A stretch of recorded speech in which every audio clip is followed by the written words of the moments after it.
Hello everyone, welcome to my channel. तो भाई अब हम बात करते हैं हमारी नेक्स्ट डिजीज़ की 13 यूनिट के अंदर। तो भाई हमारे जो नेक्स्ट डिजीज़ है उसका नाम है बेलेरे फेराइटिस। तो भाई ये जो बेले फेराइटिस जो हमारी डिजीज़ होती है ये हमारी कैसी होती है।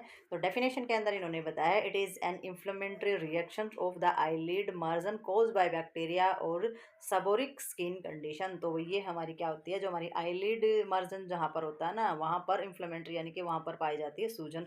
और कारण क्या होता है इसका, बैक्टीरिया। और जो स्किन कंडीशन कैसी हो जाएगी, सबोरिक हो जाएगी। स्पोरिक इन द सेंस जैसे कि स्किन जहाँ से फट सी जाती है और सफ़ेद सफ़ेद पपड़ियाँ फंगस वगैरह सा दिखाई देना स्टार्ट हो जाता है, तो वो हमारी सबोरिक स्किन बोली जाती है। तो ऐसी कंडीशन हो जाती है बैक्टीरिया की वजह से, वहाँ पर सूजन आ जाती है। ठीक है, तो ये इसका जो कारण होता है वो क्या होता है, exact cause of blepharitis is not clear. तो एग्जैक्ट जो कारण है वो तो नहीं पता है इसका, but it may be associate with one or more factor. ये एक या एक से ज़्यादा इसके फैक्टर हो सकते हैं, इंक्लूडिंग यानी कि बैक्टीरियल आईलिड इन्फेक्शन। तो आईलिड इन्फेक्शन हो सकता है बैक्टीरिया की वजह से, आईलिड यानी कि पलकों पे इन्फेक्शन हो सकता है बैक्टीरिया की वजह से। और माइबोमीनियम ग्लैंड जो होता है वो डाइफंक्शन हो सकता है, यानी कि माइबोमीनियम जो ग्रंथि है वो काम करना अगर बंद कर दे तो भी हमारी जो आईलिड्स होती है उसके ऊपर स्वेलिंग आ सकती है।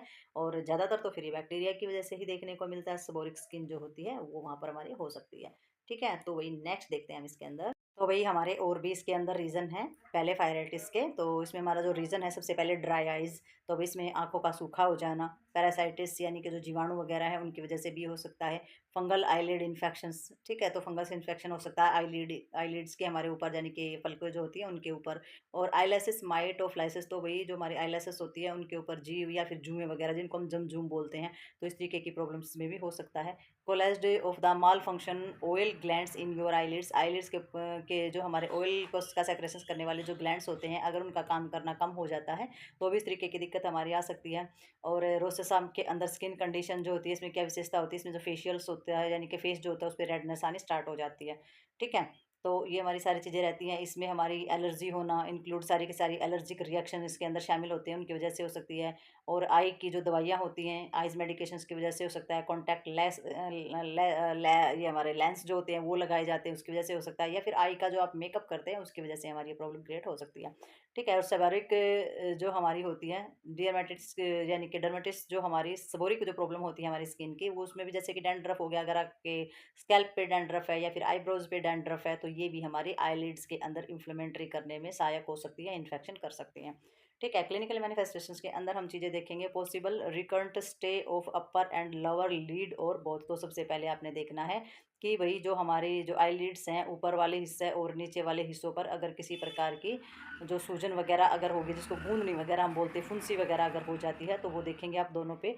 खुजली वगैरह होना, शोर्स होना, आईलिड्स का रेड हो जाना और स्टिकी टुगेदर यानी कि चिपचिपी होकर के जैसे एक दूसरे से चिपक जाती हैं, तो वो वाली कंडीशन आपने चेक करनी है। क्रस्टी और ग्रेसी आईलेसिस हो जाना, यानी कि हमारी जो पपड़ीदार या फिर हमारी जो ऑयली जो आईलेसिस होती है ऐसी पलके हो जाना, तेलिए हो जाना या फिर उनका वगैरह जम जाना।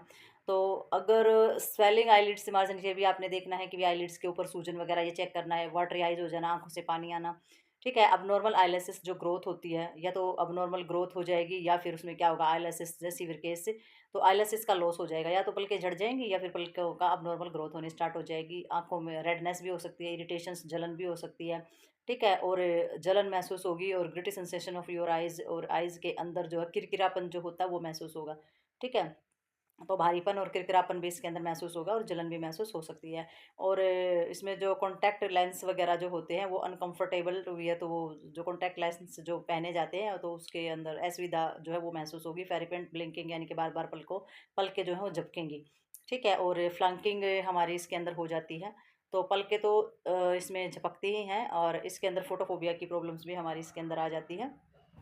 और इसमें जो है पलके जो है इसमें जो पलकें जो है वो झड़ना स्टार्ट हो जाती हैं, या फिर फोटोफोबिया यानी कि ज़्यादा रोशनी हमसे उससे बर्दाश्त नहीं की जाएगी। ठीक है, तो ये जो सारी की सारी चीज़ें हैं ये हमारे क्लिनिकल मैनिफेस्टेशंस के अंदर ये हमारी चीज़ें आती हैं। ये आपने चेक करना है कि किस तरीके का लॉस जो है वो आईलिड्स के अंदर हमारा हो रहा है। ठीक है, और किस किस तरीके की प्रॉब्लम जो है वो आईलिड्स के अंदर आ रही है।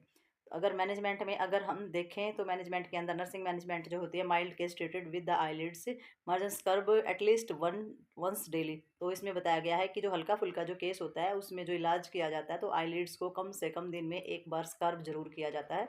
ठीक है, तो ये हमारा ज़रूरी होता है नर्सिंग मैनेजमेंट के अंदर। और अगर बैक्टीरियल इन्फेक्शन है तो एंटीबायोटिक और स्टेरॉइड्स जो जो हमारे ऑइंटमेंट होते हैं जो कि डॉक्टर के द्वारा प्रिस्क्राइब किए गए हैं, वो दिन में 4 बार आईलिड्स के ऊपर अप्लाई करना है।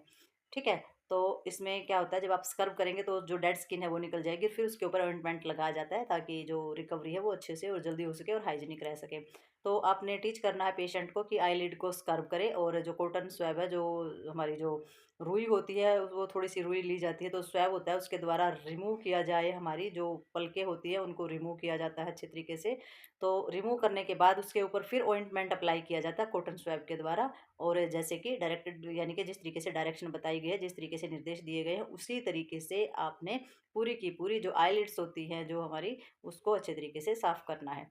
ठीक है, तो इसमें अगर नर्सिंग डायग्नोसिस के अंदर देखते हैं तो इसमें disturb visual sensory perceptions related to inflammations. तो वही इन्फ्लेमेशंस यानी कि सूजन से रिलेटेड हमारी जो धारणाएं हैं विजुअल सेंसरी के डिस्टर्ब होने के लिए, यानी कि विजुअल सेंसरी के अंदर किसी प्रकार की जो गड़बड़ी होती है तो आप ज़रूर चेक करेंगे कि भी देखने में किसी प्रकार की गड़बड़ी हो रही है, जो धारणाएं हैं भाई इस तरीके की दिक्कत हमारी क्यों हो रही है और सूजन हो रही है, तो ये आपने ज़रूर चेक करनी है। पेन से रिलेटेड हमारी बेलिफाइटिस में दर्द की वजह से, यानी कि इस ये जो बीमारी होती है, ये जो अबनॉर्मेलिटी है हमारी आइज़ की, इसमें दर्द से रिलेटेड हमारी जो चीज़ें हैं वो तो ज़रूर चेक करनी है कि भी आँख में जो दर्द वगैरह है वो क्यों और कैसे हो रहा है। तो डायग्नोज के अंदर ये देखेंगे तभी बेटर ट्रीटमेंट आप पेशेंट को दे पाएंगे, बेटर केयर दे पाएंगे और उसकी प्रॉब्लम समझने में भी सक्षम हो पाएंगे। ठीक है, तो ये जो हमारी डिजीज़ है ये यहीं पर होती है कंप्लीट। तो मिलते हैं नेक्स्ट वीडियो में और नेक्स्ट डिजीज़ के साथ, तब तक के लिए बाय बाय।